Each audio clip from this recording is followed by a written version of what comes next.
السلام عليكم ورحمة الله.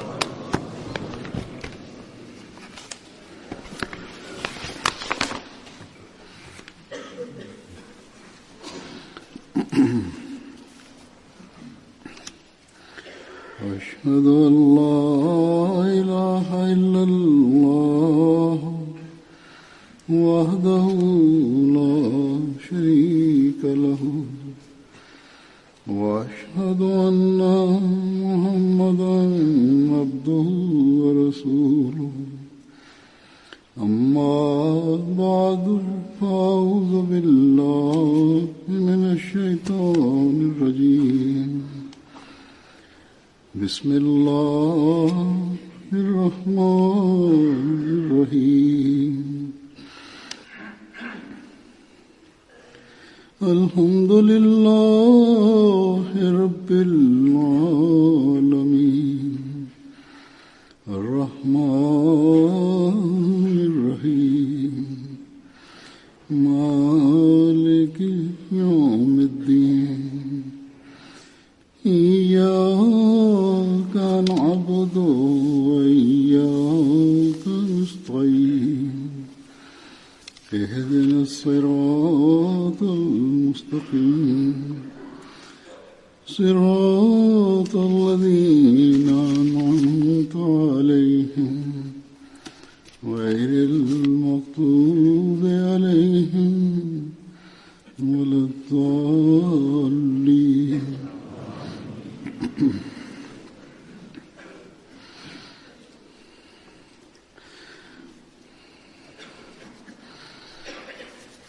والسابقون الأولون من المهاجرين والأنصار والذين اتبعوهم بإحسان رضي الله عنهم ورضوا عنه وأعد لهم جنات تجري تحتها الأنهار خالدين فيها أبدا ذلك الفوز العظيم.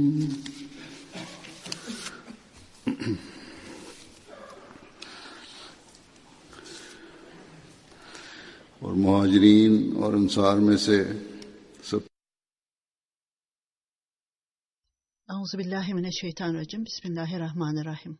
Huzur okunan ayet-i kerimenin tercümesini yaparak muhacirlerle ensarlar ileriye gitmişlerdir. Onları takip edenlerden Allahü Teala razı olmuş. Onlar da Allahü Teala'dan razı olmuştur. Onlar için altından ırmaklar akan cennetler hazırlamıştır. Orada onlar ebediyen kalacaklardır ve bu onlar için çok büyük bir başarıdır. Huzur bu ayet-i kerime Resul-i Ekrem sallallahu aleyhi ve sellem'in sahabelerinden bahsetmektedir. Manevi olarak en yüce seviyeye gelmiş olanlar, onların iman seviyeleri Allah-u Teala'nın talimatlarına göre onları yerine getirenler, diğerlerini arkada bırakmışlardır Allah-u Teala'nın talimatlarını takip etme bakımından. Bunlar daha fazla inanmışlardır ve onları takip edenler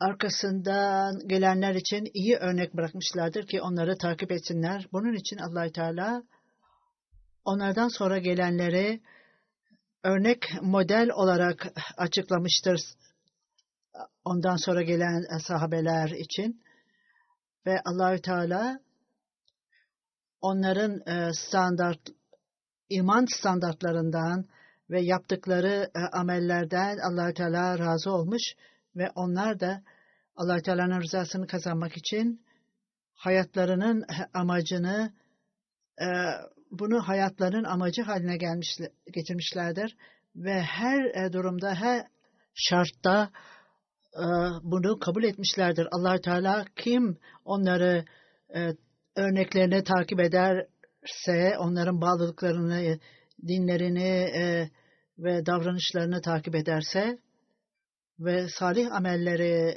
yaptıkları salih amelleri takip ederlerse, onlar da Allah Teala'nın nimetlerine nail olacaktır buyurur.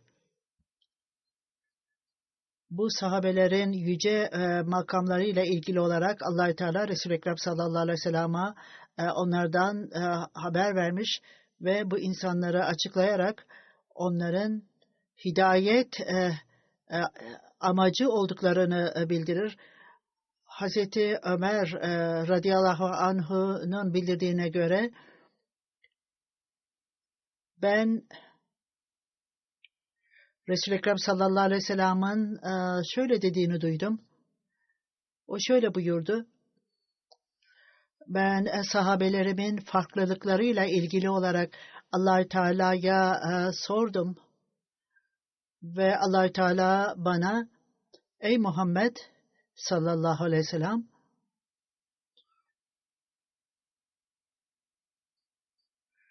sahabelerinin makamı bana göre gökyüzündeki yıldızlar gibidirler. Bazıları daha fazla parlak, bazıları ise daha az parlaktır. Nur, parlaklık her taraftadır.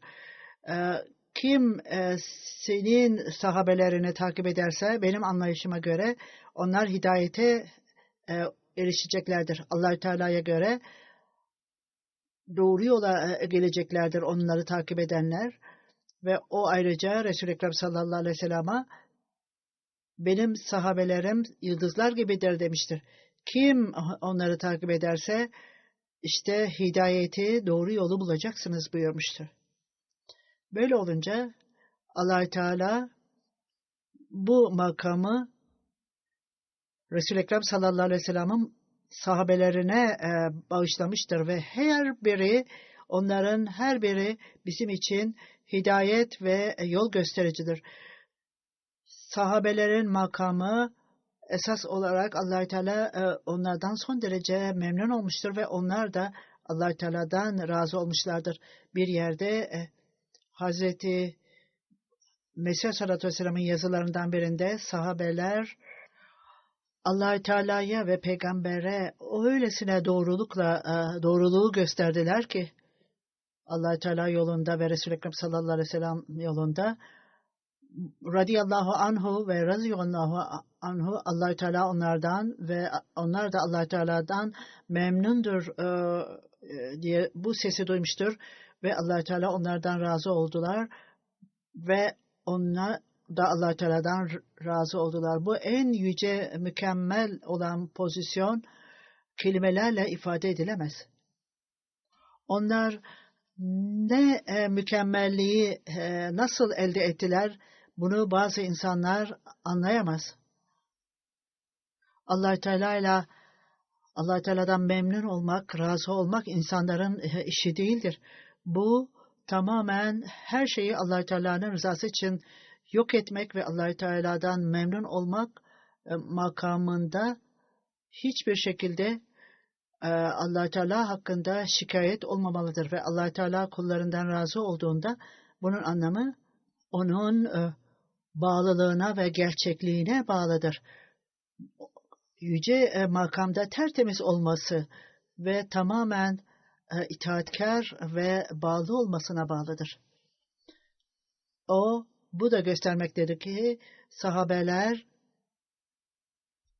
bütün itaatin yüce seviyelerinde yolculuk yapmışlar ve Allah-u Teala ulaşmışlardır. Bir ifadesinde kalbinizi tertemiz edin. Böylece Allah-u Teala sizden razı olacaktır. O sizden razı olacak, siz de ondan razı olacaksınız. Hiçbir zaman Allah-u Teala aleyhinde şikayette bulunmayın. Allah-u Teala'yı memnun etmek için gerçekliğinizi, bağlılığınızı en yüce seviyeye çıkartınız ve ayrıca temizliği ve saflığı en yüce seviyeye çıkartınız. İtaati öylesine örneğini ortaya koyunuz ki o ayrıca Allah Teala sizden razı olacaktır ve siz de Allah Teala'dan razı olacaksınız. Ondan sonra sizin bedeninizde, davranışlarınızda Allah Teala nimetlendirecektir bütün bunları ve bu makama ulaştığınızda bu nimetleri alacaksınız. Resul-i Ekrem sallallahu aleyhi ve sellem'in sahabeleri bizler için örnektir ve Allah Teala'ya yaklaşmak isteyenler için farklı düşünceler vardır, olabilir. Fakat Allah Teala hala onların sizler için bir yol gösteren yıldızlar olduğundan bahseder. Resul-i Ekrem sallallahu aleyhi ve sellem bir nedenle sahabelerinin durumlarından bahsederek şöyle buyurmuştur. Benim sahabelerimle ilgili olarak Allah Teala'nın korkusunu, takvasını taşıyın. Onlara kritik etmeyin, aşağılamayın. Onları sevin. Esas olarak bu bana olan sevginizden dolayı olacaktır. Onlara düşmanlık besleyenler bana düşmanlık beslemiş olacaklardır. Onlara eziyet edenler bana eziyet etmiş olacaklardır. Allah Teala'ya eziyet edenler aşikar olarak onlar Allah Teala'nın gazabına uğrayacaklardır. Ondan sonra şöyle buyurur. Hiçbir zaman benim sahabelerimle ilgili olarak kötü düşünmeyiniz. Müslümanlar arasında bazı gruplar vardır. Onlar birbirlerine karşı özellikle Şiiler birçok sahabelerle ilgili olarak kötü konuşmuşlardır. Onların davranışlarını hiçbir zaman kritik etmeyiniz sahabelerin. Allah Teala'nın elinde olan hayatım adına yemin ederim ki Uhud dağına eşit olan miktarda altın harcasanız bile bu Allah Teala'nın yolunda az harcanmış olur. Onların makamı son derece yücedir. Onlar gerçekten bizim için çok örnek bir modeldir. Onların örneğini takip etmemiz lazımdır Allah Teala'nın rızasını kazanmak için. Hiçbir şekilde bu insanları kritik etmemeliyiz ve böyle bir düşünce akıllardan bile geçmemelidir. Kendi seviyemize göre onların standartlarını veya onların makamlarını denemememiz gerekir. Vaat edilen Mesih Aleyhisselatü Vesselam Resul-i Ekrem sallallahu aleyhi ve sellem'in sahabeleriyle ilgili olarak adaletle ilgili olarak onlara baktığınızda onlar bizim için bir hidayettir. O sahabeler her türlü fedakarlığı Resul-i Ekrem sallallahu aleyhi ve sellem için yapmışlardır. Onlar ülkelerini terk etmişlerdir. Eziyete maruz kalmışlardır. Zorluklara maruz kalmışlardır. Hayatlarını bağışlanmışlardır. Onlar daima Resul-i Ekrem sallallahu aleyhi ve sellem'in sevgisine bağlı kalmışlardır. Onları böyle davranmaya ileten neydi? Çünkü Resul-i Ekrem sallallahu aleyhi ve sellem'in sevgisi ve onun nuru onların kalbine işlemişti. Resul-i Ekrem sallallahu aleyhi ve sellem'in talimatı, temizliği, onlara itaat etmeleri, onun yolunda, gerçek uğrunda kan dökmüşlerdi. Böyle bir örneği başka bir yerde göremezsiniz. İşte sahabelerin statüsü budur.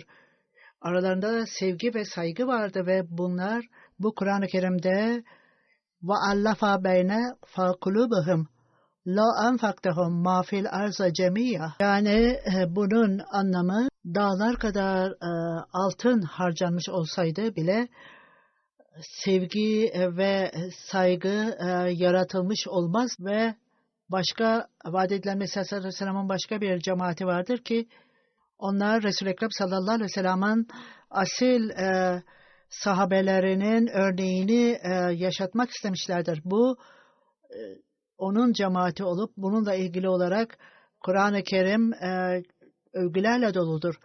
Allah Teala Hazreti Mesih'in öyle insanlar olacaktır ki sahabeler gibi olacaklardır onlar. ve onlar kendi zenginliklerini ve ülkelerini nasıl Resul-i Ekrem sallallahu aleyhi ve sellem adına feda etmişlerse, Hazreti Sıddık Ekber'i duymuşsundur. Orada Allah-u Teala adına fedakarlık yapılması istendiğinde o bütün malını feda etmişti. Resul-i Ekrem sallallahu aleyhi ve sellem ona sorduğunda evinizde bir şey bıraktınız mı? O, ben Allah-u Teala'yı ve onun peygamberini bıraktım demişti. O Mekke'nin en yüce idarecisiydi ama çok mütevazi elbise giyer ve Müslüman olmuştur daha sonradan ve fakir insanlar gibi giyinmekteydi. Ve Allah-u Teala yolunda şehit edilenler için cennet kılıçların gölgeleri altındadır demişti. Bu kadar zorluklar bizim için değildir fakat bu Mesih zamanında savaş olmayacaktır diye bahsedilmiştir. Yine sahabelerin hayat tarzlarıyla ilgili olarak vaat edilen Mesih Aleyhisselatü Vesselam bunları açıklayarak bakınız Resul-i Ekrem sallallahu aleyhi ve sellem'in sahabeleri Allah-u Teala hepsinden razı olsun. Onlar iyi yemeğe düşkündüler, iyi yiyeceğe düşkündüler ve onlar müşriklerden daha iyiydi. Fakat onlar mümin olmayanları aşmışlardı, ilerlemişlerdi. Geçmiş kitaplarda da belirtildiği gibi bütün gece dua etmekteydiler, ibadet etmekteydiler Allah-u Teala'nın huzurunda. Onlar hayatlarını nasıl geçirmişlerdi? Kur'an-ı Kerim'in ayeti kerimesi onların, bu sahabelerin hayatlarından bahsetmektedir. Ve men ribatul hayri turhabillah ve yedu billahi ve aduvakum ya eyyühellezine amenu isbiru ve sabiru ve rabitu. Sınırlarda atlarınızı bekletin ki sizin ve Allah-u Teala'nın düşmanı olan kafirleri savunuz. Ey müminler, sabırla ve iyi hazırlıkla sebat gösteriniz. Ribatın anlamı nedir der? O atlarla ilgilidir ve sınırlarda olan atlardır ve sahabelere Allah-u Teala düşmanlara karşı gelmek için tam iyi hazırlanın der. Bu ribat da tam olarak hazırlıklara dikkate çekmiştir. Bunlardan bir tanesi görünen düşmanlara karşı gelmek, ikincisi ise manevi olarak karşı gelmek ve savunmaktır. Bunda bile ribat bulunmaktadır ve gerçekten onlar bunlar için çok iyi hazırlanmalıdırlar. Ribat kelimesi bazen insanla ve kalbiyle ilgilidir. Bu çok hassas bir konudur. Atlar sadece iyi eğitilmiş atlar faydalıdır. Bugünlerde atların eğitimi bu şekilde belli şeyleri yapmak için eğitilirler. Aynen çocukların okullarda eğitildiği gibi eğer onlara okullarda eğitim verilmemiş olsaydı bu çocuklar hiçbir işe yaramazlar. Faydalı olacaklarına zararlı olacaklardır. Aynen bunun gibi kişi kendini eğitmeli ve buna tabi olarak bu talimatlara onlara verilmelidir. Bu ribat ancak işte o zaman yapılmaktadır ve kişi mümin entelektüel olarak ve dini olarak ilerleme yaptığında ve ayrıca kendini kontrol altına aldığında ancak o zaman olacaktır bu. Sebat sahabelere verilmiştir Resul-i Ekrem sallallahu aleyhi ve sellem'i takip etmekle. Bunlardan bazı örnekler vereceğim. Bu örneklerden bir tanesini dinledik. Vaat edilen Mesih sallallahu aleyhi ve sellem'in yazılarında bunları okumuştuk. Bütün mal varlığını Resul-i Ekrem sallallahu aleyhi ve sellem'e getirmişti. onun alçak gönüllü ve takvasıyla ilgili olarak bir olayı dinleyiniz. Bir keresinde Hazreti Ebu Bekir radıyallahu anhu Hazreti Ömer'le çok sert bir konuşmaya girmişti. Belki seslerini de yükseltmişlerdi kızgınlıktan dolayı. Ve bu sözleşme bittiğinde Hazreti Ebu Bekir Hazreti Ömer'e giderek özür diledi ve bu tartışmada belki sesimi yükselttim ve sizin duygularınızı incittim. Bundan dolayı özür dilerim dedi. Hazreti Ömer onu affetmeyi reddetti. Bu durumda Hazreti Ebu Bekir Resul-i Ekrem sallallahu aleyhi ve sellem'e gelerek bütün olayı anlattı ve ona ben size benim mağfiretim için dua etmeniz için geldim dedi. Resul-i Ekrem sallallahu aleyhi ve sellem Allah-u Teala sizi affetsin dedi. Bir müddet sonra Hazreti Ömer kendi hatasını anladı ve son derece üzüntü duydu ve o da Hazreti Ebu Bekir'in evine giderek özür diledi ve o evde olmadığını gördü.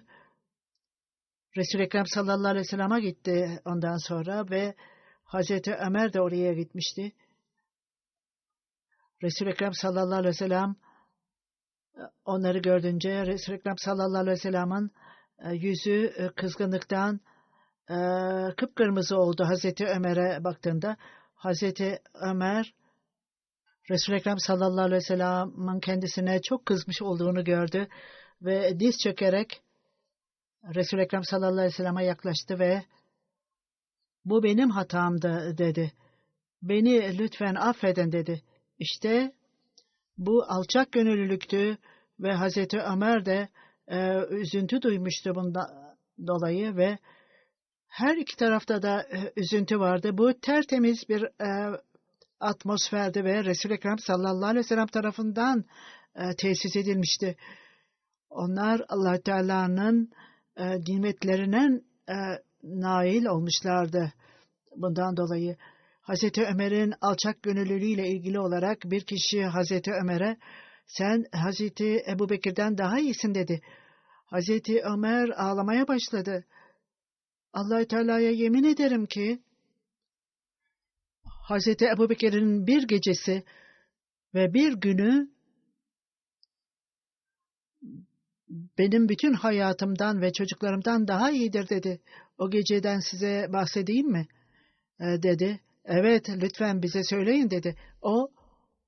Onun gecesi öyledir ki Resul-i Ekrem sallallahu aleyhi ve sellem hicret etmesi gerektiğinde o geceleyin çıkması gerekiyordu yola ve Hazreti Ebu Bekir Siddik radıyallahu anhu onunla beraberdi ve onun günü ise Resul-i Ekrem sallallahu aleyhi ve sellem vefat ettiğinde onunla beraberdi.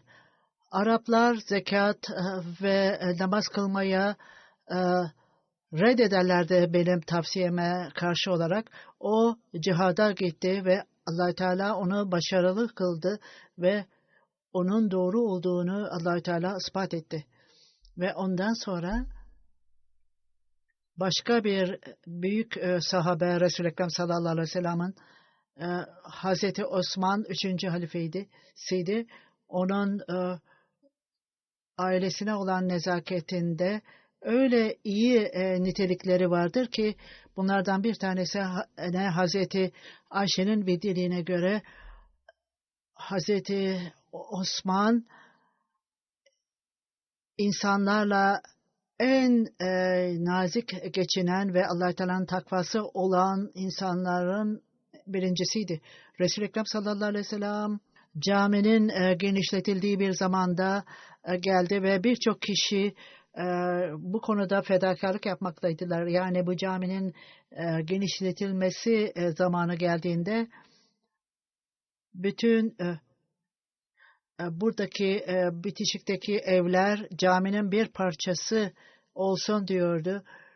Hazreti Osman hemen ileriye çıkarak ben bu evlerden birini alacağım ve 15.000 dirhemle bu evi satın alarak caminin genişletilmesi için verdi.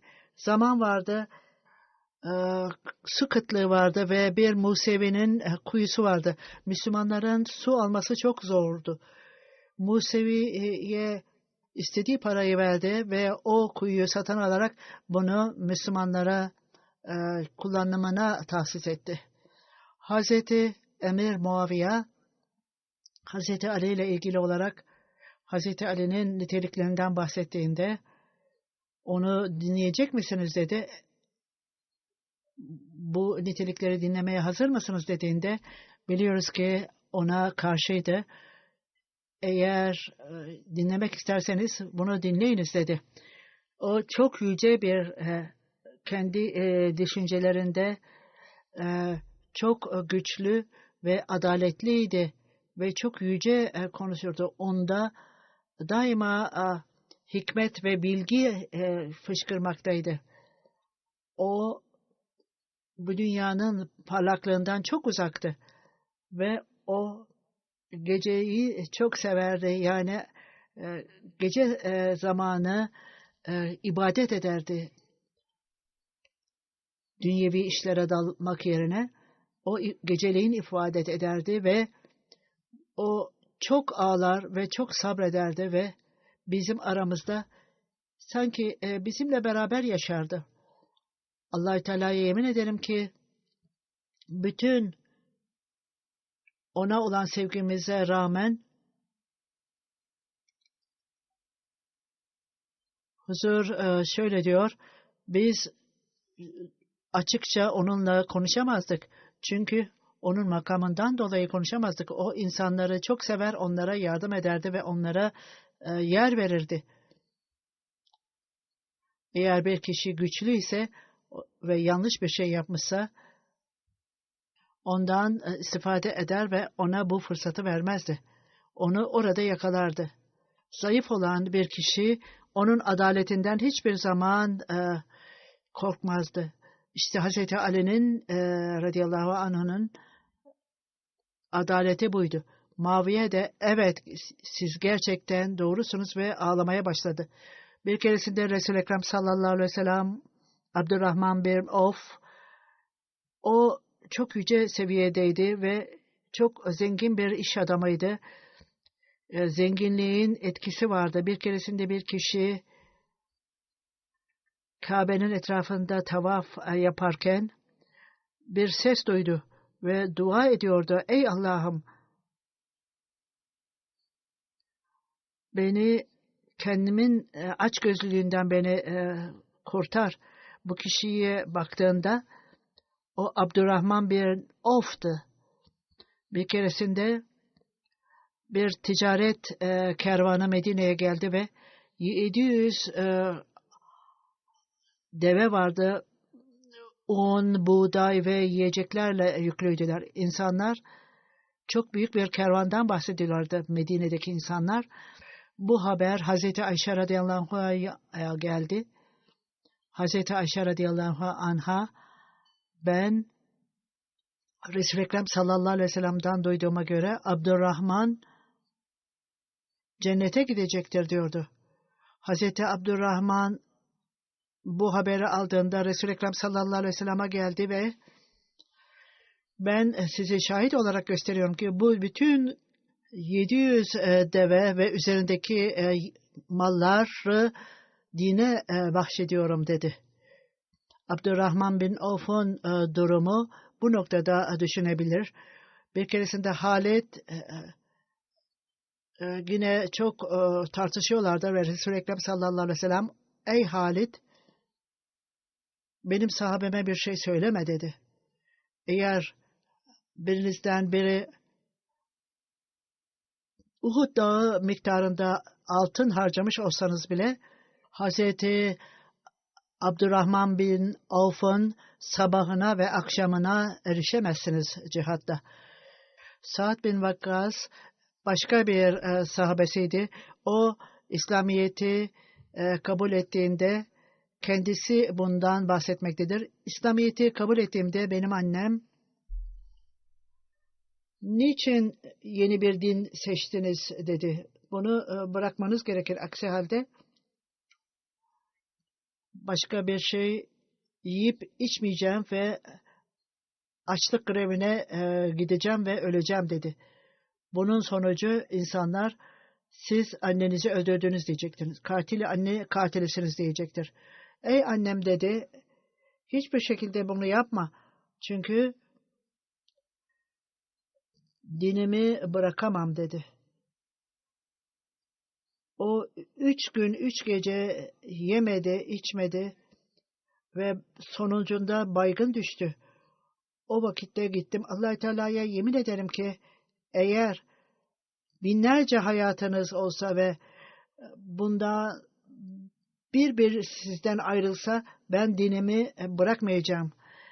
Bu oğlunun kararını gördüğünde annesi yemek yemeye başladı. Allah-u Teala anne ve babanıza itaat edin dedi ve onlara hizmet edin. Fakat din konusunda Allah-u Teala'nın talimatlarını takip edin dedi.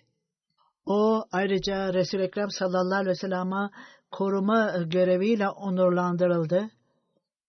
Hazreti Ayşe radıyallahu anh'ın bildirdiğine göre huzur Medine'ye geldiğinde belli günlerde durum çok kritikti. Resul-i Ekrem sallallahu aleyhi ve sellem tam olarak uyuyamamıştı tehlikeden dolayıydı. Bir gece keşke Allah Teala'nın kulu bütün gece ayakta kalsa ne güzel şeyler olurdu. Ben de huzur içinde uyuyorum demişti. Tam bunu söylediğinde ansızın bu bir silah sesini duydu. Resul-i Ekrem sallallahu aleyhi ve sellem bu kimdir dedi. Ben Sa'd'ım dedi. Seni buraya kim getirdi? Niye geldin buraya dediğinde sizin emniyetinizle ilgili olarak tehlike hissettim. Sizi korumak için buraya geldim dedi. Resul-i Ekrem sallallahu aleyhi ve sellem gecesini barış içinde geçirdi, huzur içinde getirdi ve ona çok dua etti. Zübeyir bin Avvam diğer bir sahabesiydi ve Allah-u Teala'nın takvası vardı. Keşke hiçbir yanlışlık yapmasam ve Allah-u Teala'nın gazabına uğramasam diyordu. Bir keresinde oğlu ona başka sahabeler gibi neden bunu başkaları gibi söylemiyorsunuz? Ben İslamiyet'i kabul ettiğimden bu yana hiçbir zaman Resul-i Ekrem sallallahu aleyhi ve sellem'den ayrılmadım ve hiçbir zaman Resul-i Ekrem sallallahu aleyhi ve sellem'in uyarısından korkmaktayım ve birçok hadisleri bilmekteyim ki fakat Resul-i Ekrem sallallahu aleyhi ve sellem'in uyarısını hatırlamaktayım. Kim bana yanlış bir şey atfederse onun kalacak yeri cehennemdir demişti. Ben bu nedenle belki de yanlış anladığım bir şeyi söylemekten ve farklı olarak söylemekten korkmaktayım. Onun cesareti ve korkusuz olmasında çok tanınmaktaydı. Öyle ki İskenderiye'nin kuşatılması uzadığında o merdivenle kale duvarına tırmandı. Sahabelerden birisi orada çok bulaşıcı bir hastalık var dedi. Taun var dedi. Oraya gitme. Fakat onu kabul etmedi ve o duvardan tırmandı ve çok zengin bir kişiydi. O zenginliğini hep sadaka olarak verirdi. Sahabelerden birisi Talha bin Ubadullah idi. O da çok zengin bir kişiydi ve Allah Teala yolunda çok harcardı. Bir keresinde kendi mal varlığının bir bölümünü 700.000 dirheme sattı ve bütün aldığı parayı Allah Teala'nın yolunda harcadı. Misafirlik onun son derece belirgin özelliklerinden birisiydi. 3 fakir kişi İslamiyet'i kabul etmişti ve Resul-i Ekrem sallallahu aleyhi ve sellem'e geldiler. Resul-i Ekrem sallallahu aleyhi ve sellem bunların misafirliğini kim alır üstüne dedi. O hemen bunu kabul etti ve bütün 3 kişiyi kendi evine aldı. Onlara yer verdi.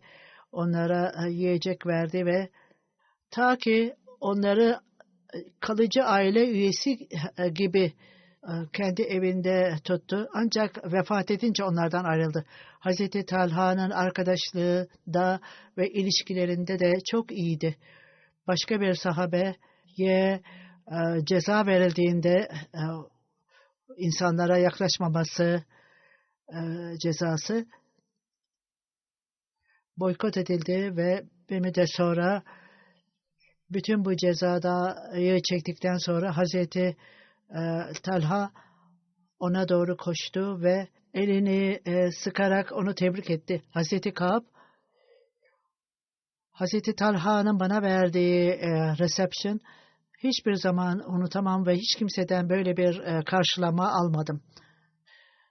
Karı ve koca ile olan ilişkilerle ilgili bir güzellikten bahsedilmiştir. Onun hanımı şöyle diyor, Hazreti Talha eve geldiğinde eve daima güler yüzle, mutlu olarak gelir ve o öyle aile üyelerinin ondan korkması için bir asık yüz hiçbir zaman göstermezdi. O evi güler yüzle bırakır, güler yüzle gelir ve hanımına da iyi muamele ederdi. Evdeki huyu, dışarıdaki huyu farklı değildi. Ondan bir şey istendiğinde daima verirdi, cimrilik yapmazdı. Eğer sessiz kalırsa soru gelmesini beklerdi. Bir şey istediğinizde onu hemen alacak diye bir şey değildi. İhtiyaç olduğunda ona bakar, ondan sonra elinden geldiğince onun ihtiyaçlarını yerine getirirdi. 4 hanımı vardı. Onların hepsine çok iyi davranmaktaydı ve iyilik yapın ve Allah-u Teala'ya şükredin. Eğer bir kişi hata yaparsa onları affedin derdi. Onlar evdeki barışı böylece sağlar ve koca ile karı arasındaki ilişkiler böylece güçlenmektedir. İbadullah bin Mesud başka bir sahabedir. Hilafete çok bağlıydı. Bununla ilgili olarak bir olay. Hazreti Ömer Kufa insanlarını gönderdi eğitim için ve Kufa insanlarına Medine'de çok ihtiyacı olduklarını fakat sizin hatırınız için onu feda etmekteyim, sizin eğitiminiz için onu göndermekteyim. Onun makamı buydu. Hazreti Osman onu makamını tuttu ve onu Kufa'nın amiri yaptı ve ayrıca bütün hazine onun kontrolü altındaydı. Ayrıca birçok fesatlar vardı, yaratılmıştı. Hazreti Osman onu amirlikten aldı ve Kufa'dakiler gitmeyin geri, burada kalın dedi ve biz sorumluluğu alacağız ve hiç kimse size bir zarar vermeyecektir. Bunun üzerine Abdullah bin Masif zamanın halifesine itaat etmem benim sorumluluktur. Benim için herhangi bir problem yaratılmasını istemem. Derhal Medine'ye döndü ve bunu anlatan kişi birçok sahabelerinle beraber oturdum. Fakat Abdullah bin Mesud hiçbir zaman dünyavi şeylere ilgisi yoktur. Bu onun çok belirgin özelliğiydi ve çok hassas bir özelliği vardı. Hizmetçilerinden birisi o beyaz elbise giyer ve çok güzel bir parfüm kullanırdı. Hazreti Abdullah bin Mesud onun parfümü öylesine güzeldi ki gecenin karanlığında bile Abdullah bin Mesud'un geldiğini hissederdiniz. O dünyevi şeylerden istifade ederdi ama dünyanın güzelliğine kendisini kaybetmezdi. Hazreti Bilal her türlü zorluklarla yüz yüze gelirdi ama her zaman Allah Allah derdi. Ve o kızgın kumlara yatırılırdı. Fakat o Allah Teala'nın birliğine bağlı kalırdı. Allah Allah derdi ve La ilahe illallah Muhammed Resulullah derdi. Bedir Savaşı'nda Ensar'ı temsil eden bir Ensar adına cevap verdi ve Resul-i Ekrem sallallahu aleyhi ve sellem sahabelerden beklediği gibi bu arzusunu yerine getirdi Resul-i Ekrem sallallahu aleyhi ve sellem. Ey Allah Teala'nın Resulü, biz size inanıyoruz. Size getirdiğiniz talimatlar doğrudur ve biz kesin olarak söz verdik ki bütün bunları dinledikten sonra size her zaman itaat edeceğiz. Ey Allah Teala'nın Resulü, sizin niyetiniz neyse biz sizi takip edeceğiz ve daima bizleri sizin yanınızda göreceksiniz. Eğer denize atlayın derseniz biz denize atlarız. Bir kişi bile geri kalmayacaktır. Bizler düşmanlarla karşılaşmaktan korkmamaktayız. Biz onları kesin olarak, sert olarak karşı gelmeye hazırız. Kesin olarak Allah-u Teala bize bunları sizin gözünüzün nuru olduğunu göstermektedir. Nereye bizi getirirseniz götürün. İşte bu insanlar kendi sözlerini yerine getirdiler ve en güzel örnekleri ortaya koydular. Allah Teala onlardan memnundular. İşte bu sahabelerin örnekleriydi ve tarih bu gibi örneklerle doludur. İşte bu insanlar bizim takip edeceğimiz örnek insanlardır. Vaat edilen Mesih sallallahu aleyhi ve sellem, Kur'an-ı Kerim'i bırakmakla siz başarıya ulaşamazsınız. Böyle zaferler hayali şeylerdir. Ancak bunların arkalarından koşarlar.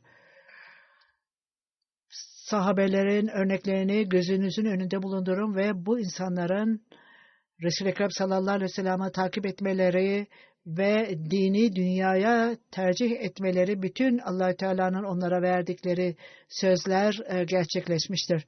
Başlangıçta muhalifler onlara özgürce dışarıya gitmedikleri için gülüyorlardı. Resul-i Ekrem sallallahu aleyhi ve sellem'in itaatinde kendilerini kaybetmişlerdi. Bunlar yüzlerce, binlerce yıl elde edilemezdi. Onlar Resul-i Ekrem sallallahu aleyhi ve sellem'i sevmekteydiler ve ona kesin olarak sevmekte, inanmakta ve itaat etmekteydiler. Onun sevgisiyle kendilerini kaybetmişlerdi. Bu öyle gösteriş olarak yaptıkları bir sevgi, itaat değildi.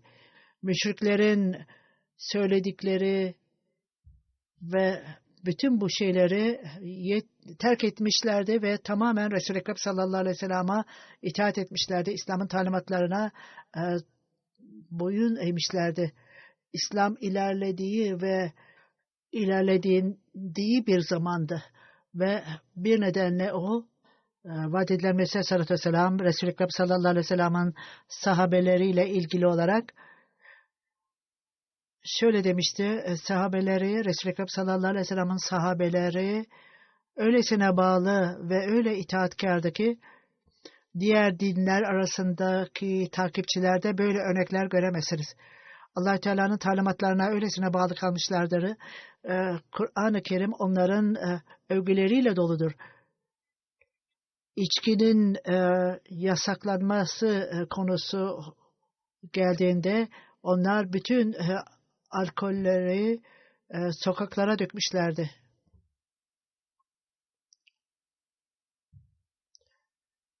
Bir keresinde onu terk ettiğinde hiçbir zaman bir daha ona geri dönmemişlerdi. O içkinin, şarabın düşmanı haline gelmişlerdi. Bu ne kadar bağlılıktı. Ayrıca itaatte de bağlılık vardı. Resul-i Ekrem sallallahu aleyhi ve sellem'e itaatte, sevgide, bağlılıkta, her konuda Resul-i Ekrem sallallahu aleyhi ve sellem'i sevdiler, ona bağlı kaldılar ve hiç kimse bunu yapmamıştı. Musa aleyhisselamın durumuna bakınız. Birçok kereler ona taş atılmıştı. Hazreti İsa'nın sahabelerine bakınız. Onlar son derece zayıftı. Buna Hristiyanlar bile buna inanmaktadırlar. Hazreti Mesih Gospel'da siz çok tembelsiniz demiştir. Ona bağlılık göstermemişlerdi ve onu terk etmişlerdi ve onun gerçekliğini kabul etmemişlerdi. Fakat Resul-i Ekrem sallallahu aleyhi ve sellem'in örneğine bakınız. Öylesine hayatlarını feda etmişlerdir ki Allah Teala onların lehine şehadet etmişti ve bu insanlar Resul-i Ekrem sallallahu aleyhi ve sellem'e itaatte hayatlarını feda etmişlerdi. Onlarda her türlü bağlılık nitelikleri vardı ve onlar dünyayı terk ettiler ve onlar ibadet ederlerdi. Bu nitelikler başka insanlar arasında bulunmamaktadır. Ve şöyle der, zorluklarla, sınavlarda, İslamiyet'in ilk dönemlerinde çektikleri acılar hiçbir yerde bulunmamaktadır. Bu güçlü ve cesaretli millet İslamiyet'i zorluklara rağmen bırakmamışlardı. Ve en yüce seviyede zorluklarla onlar Resul-i Ekrem sallallahu aleyhi ve sellem'le beraber ülkelerini, evlerini terk ettiler ve hicret ettiler. Kafirlerin fitneleri yükseldiğinde bu sahabeleri o isyankar kişilerin cezalandırılması için görevlendirdi. Küçük bir cemaat olan bir cemaat geceleri ibadet ederdi. Onlarda silah yoktu fakat onlar savaş alanlarına çıkarlar ve onlar yapılan savaşlar daima savunma amacıylaydı. Bir yerde şöyle der, Resul-i Ekrem sallallahu aleyhi ve sellem ve sahabeleri zamanına bakarsanız onlar çok sade düşünen insanlardı ve aynen bir kabı parlattığınız gibi kalpleri tertemizdi ve kalpleri Kur'an-ı Kerim'le doluydu ve her türlü pislikten temizlenmişti onların kalpleri. Ve yine şöyle der, bu insanlar başarılıydı çünkü onlar kendi kalplerini tertemiz etmişlerdi ve kendi kalbini tertemiz bir kap gibi pırıl pırıl yapan kişiler bugün kaç tanedir? Bu kadaflaha men zakkaha olan insanlar, başarılı olanlar kendi kötülüklerini baskı altına almışlar, kalplerini tertemiz etmişlerdir.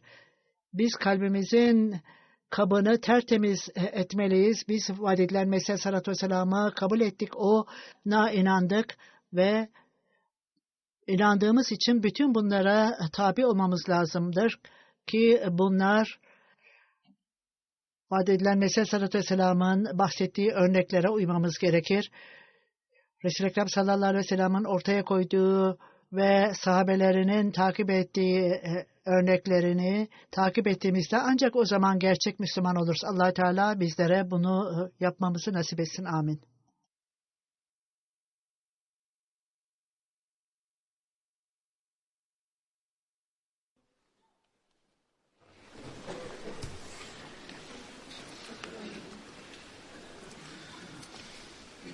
Elhamdülillah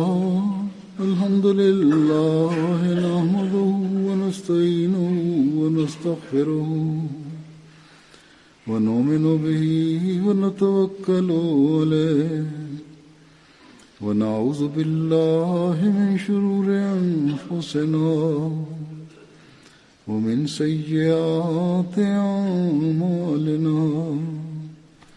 من يهده الله فلا مضل له ومن يضلل فلا هادي له ونشهد أن لا إله إلا الله ونشهد أن محمدا عبده ورسوله عباد الله رحمكم الله إن الله يأمر بالعدل والإحسان وإيتاء ذي القربى وينهى عن الفحشاء والمنكر والبغي يعظكم لعلكم تذكرون اذكروا الله يذكركم وادعوه يستجب لكم ولذكر الله أكبر.